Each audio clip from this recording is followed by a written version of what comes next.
નમસ્કાર મિત્રો, આજે છે મહાશિવરાત્રિ। ત્યારે દેવમોગરા ખાતે ભારી સંખ્યામાં એટલે કે દર વખતે મહાશિવરાત્રિનો 3 દિવસનો મેળો ભરાતો હોય છે। એ જ રીતના આજેથી શિવરાત્રિનો મેળો ભરાયો છે। ત્યારે ભાદરવા અને દેવલિયા રોડ પર એક ભયાનક એક્સિડન્ટ થયું છે અને એક્સિડન્ટની અંદર બાઇક ચાલકને ગંભીર ઈજા થઈ હોવાના સમાચાર આપણને મળી રહ્યા છે।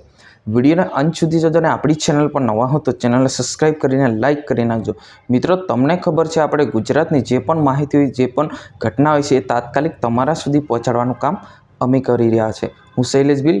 મિત્રો, વાત કરવામાં આવે તો જે દેવમોગરા માતા ખાતે જે આદિવાસી કુલદેવી તરીકે પૂજાતા એવી યાહામોગી મંદિરે જે કેટલાક રાજ્યના લોકો એટલે કે આદિવાસી જે પરિવારના લોકો જે આદિવાસી જે છે એ પૂજા કરવા માટે અને એમની માનતાઓ લઈને આવતા હોય છે।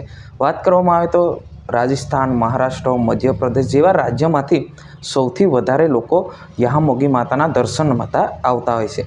ત્યારે દેવલિયા અને ભાદરવા રોડ પર એક ભયાનક એક્સિડન્ટ થતાં જે બાઇક ચાલક જે છે એમને ગંભીર ઈજા થઈ હોવાના સમાચાર આપણને મળી રહ્યા છે।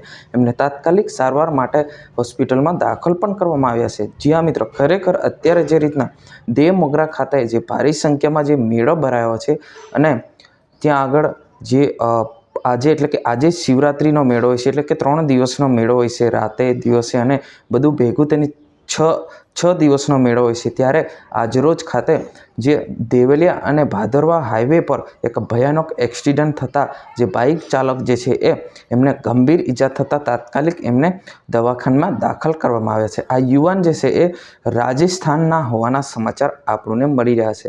એમ કુલ મળાઈને મિત્રો વાત કરવામાં આવે તો 4 રાજ્યના આદિવાસી પરિવાર ત્યાં આગળ માતાના દર્શન કરવા માટે આવતા હોય છે। જી હા મિત્રો, આજની વિડીયોની અંદર બસ આટલું। તાત્કાલિક આપણે નવા વિડીયોમાં મળશું। જય હિન્દ, વંદે માતરમ।